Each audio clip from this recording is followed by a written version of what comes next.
Beirut, Reuters, Syrian government forces and allied militias gained ground on Wednesday in clashes with rebels in eastern Ghouta near Damascus as fighting raged despite a Russian ceasefire plan, the Syrian Observatory for Human Rights reported. The government forces advanced in the Hosh al-Dawahira area on the eastern edge of the opposition Euro trademark S besieged stronghold, the observatory reported. The Syrian army and rebel sources could not immediately be reached for comment on the report. The Russian plan is for daily, 5-hour ceasefires in eastern Ghouta from 9 a.m. to 2 p.m., 7 o'clock GMT to 12 o'clock GMT. But after a brief lull, the agreement collapsed into renewed bombardment on Tuesday, the first day of the plan. Eastern Ghouta, where the United Nations says around 400,000 people live, is a major target for President Bashar al-Assad, who has recovered numerous areas from rebels with Russian and Iranian military backing. On February 18, the government and its allies began one of the heaviest bombardments of Syria Euro trademark S 7-year conflict on eastern Ghouta, killing hundreds of people in air and artillery strikes, the observatory and local rescue workers say. It led the UN Security Council to pass a resolution on Saturday calling for a full, 30-day humanitarian ceasefire reaching across all of Syria but excluding some jihadist groups. Moscow and Damascus blamed rebels for the collapse of the truce on Tuesday, saying fighters had shelled a safe route intended for civilians to leave the enclave.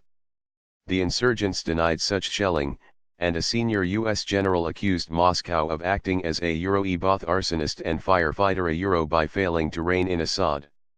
A Syrian military source said the corridor was open for a second day on Wednesday to allow civilians, the sick and wounded to leave eastern Ghouta.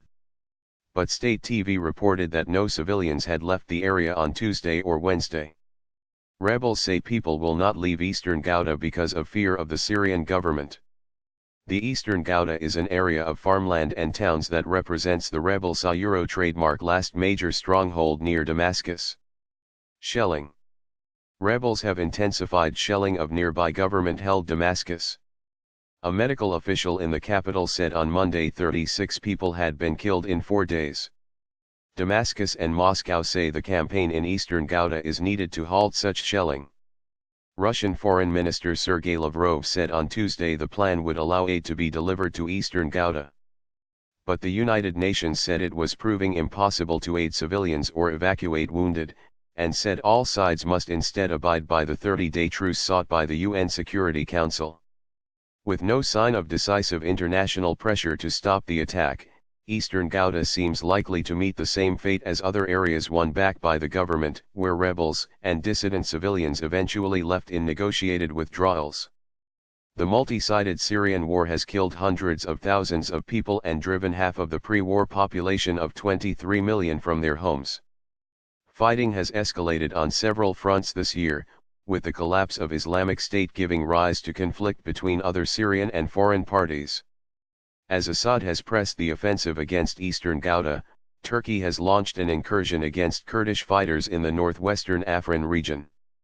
Tensions have also flared between Iran and Israel, alarmed by Tehran Euro trademark S influence in Syria. Syrian air defenses shot down an Israeli F-16 earlier this month as it returned from a bombing raid on Iran-backed positions in Syria.